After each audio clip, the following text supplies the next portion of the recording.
Haleluya, puji Tuhan saudara. Selamat kita bertemu kembali dalam kasih Kristus Yesus.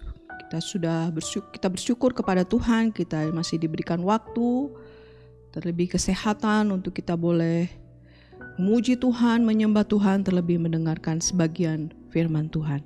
Mari sebelumnya kita berdoa dulu. Terima kasih Bapa yang baik buat waktu dan kesempatan yang masih Tuhan berikan dalam hidup kami, biar kami boleh pakai waktu yang masih ada ini untuk hidup senantiasa memperkenan hati-Mu, mendengar firman-Mu, terlebih melakukannya sesuai dengan kehendak-Mu Bapa. Mampukan kami terus Tuhan untuk hidup dalam kebenaran-Mu. Dalam nama Tuhan Yesus Kristus kami berdoa mengucap syukur. Haleluya, amin. Puji Tuhan saudara, kita sama-sama buka di dalam surat Yakobus pasal yang pertama, ayat yang ke-6. Yakobus pasal yang pertama ayat yang ke-6 sampai dengan ayat yang ke-8. Hendaklah ia memintanya dalam iman dan sama sekali jangan bimbang. Sebab orang yang bimbang sama dengan gelombang laut yang diombang-ambingkan kian kemari oleh angin. Orang yang demikian janganlah mengira bahwa ia akan menerima sesuatu dari Tuhan. Sebab orang yang mendua hati tidak akan tenang dalam hidupnya.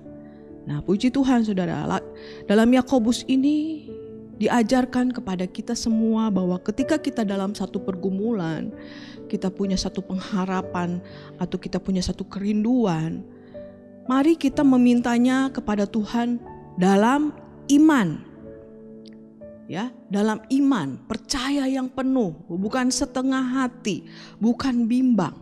Tapi ketika kita berharap kepada Tuhan, ketika kita meminta sesuatu kepada Tuhan, kita harus memintanya dalam iman. Percaya sepenuh hati.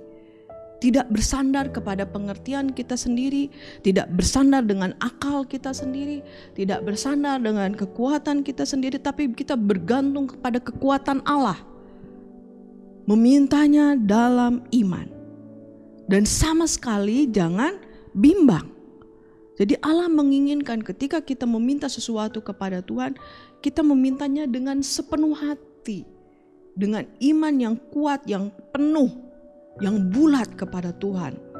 Jangan sama sekali kita bimbang. Ya, jangan sama sekali kita ragu, setengah hati. Sebab di sini dikatakan mengapa orang yang bimbang itu sama seperti dengan gelombang laut yang dapat diombang-ambingkan kian kemari oleh angin. Jadi orang yang bimbang ini orang yang tidak punya prinsip, tidak teguh kepada prinsip apa yang dipegangnya. Sehingga dia mudah diombang-ambingkan. Ya, dia suka mencela-mencele ke sana kemari. Gampang diombang-ambingkan, tidak teguh, tidak ajak berdiri. Dan di sini dikatakan lagi bahwa orang yang bimbang itu jangan berharap dia akan menerima sesuatu dari Tuhan. Jadi begitu dahsyat sekali ya, begitu mengerikan sekali maksudnya bahwa orang yang bimbang ini dia tidak akan pernah mendapatkan sesuatu juga dari Tuhan. Sesuatu yang baik pun tidak akan pernah dia dapat. Ketika dia bimbang, ketika dia ragu, ketika dia setengah hati. Dan bukan itu saja, orang yang bimbang itu sama dengan orang yang mendua hati. Ya, sama dengan orang yang boleh saya katakan orang yang selingkuh kepada yang lain. Tidak fokus kepada satu, tapi dia fokus kepada hal-hal yang lain, mendua hati. Dan di sini dikatakan orang yang mendua hati itu tidak akan pernah tenang dalam hidupnya. Fatal sekali saudara. Fatal sekali firman Tuhan katakan bahwa orang yang bimbang itu orang yang mudah diombang-ambingkan oleh gelombang laut. Kemudian jangan berharap dia mendapatkan apa-apa dari Tuhan. Dan kemudian dia sama dengan orang yang mendua hati dan tidak akan pernah tenang dalam hidupnya. Oleh karena itu mari saudara, ketika kita berharap bersandar, berjalan, mari kita berjalan sepenuhnya dengan Tuhan. Jangan kita bersandar kepada kekuatan kita, pengertian kita sendiri. tidak fokus kepada Tuhan, bimbang, ragu, dan lain sebagainya, setengah hati menjalaninya. Orang seperti ini tidak akan pernah berkemenangan dalam segala pergumulan hidup mereka.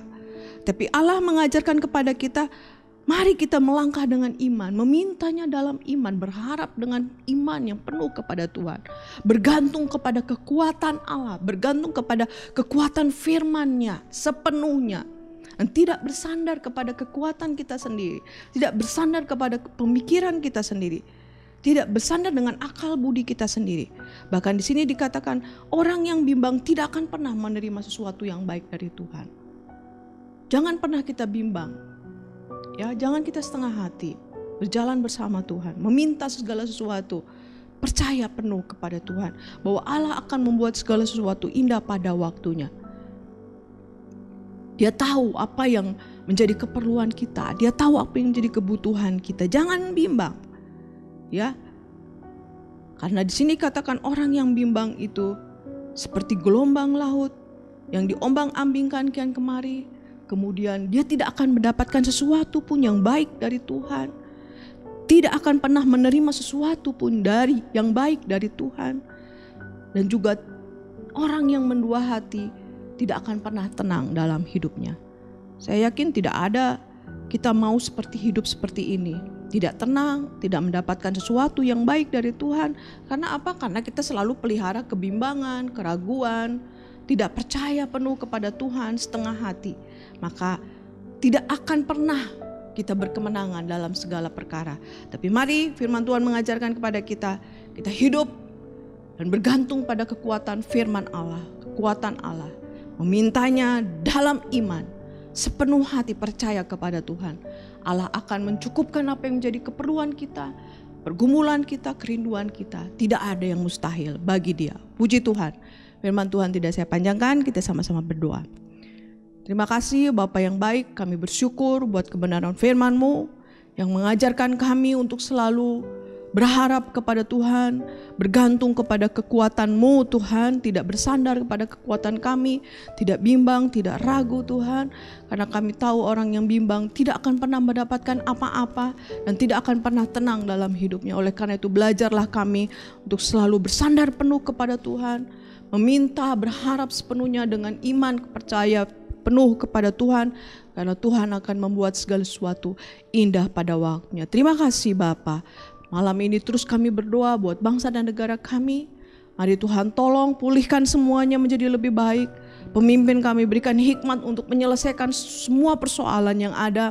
Sehingga semuanya boleh berjalan kembali dengan baik Tuhan. Nama Tuhan dipermuliakan. Kami juga berdoa buat sidang jemaat-Mu dimanapun mereka berada. Tolong mereka, lawat mereka yang susah dihiburkan, yang sakit disembuhkan, yang lemah dikuatkan dalam pergumulan. Beri kekuatan, kemenangan buat mereka, biar mereka senantiasa melihat pertolongan-Mu yang ajaib dan mereka boleh tetap setia di dalam Tuhan. Terima kasih Bapa yang baik buat kebenaran firman-Mu. Kami alaskan semuanya di dalam satu nama Tuhan Yesus Kristus kami berdoa dan mengucap syukur. Haleluya, haleluya, amin.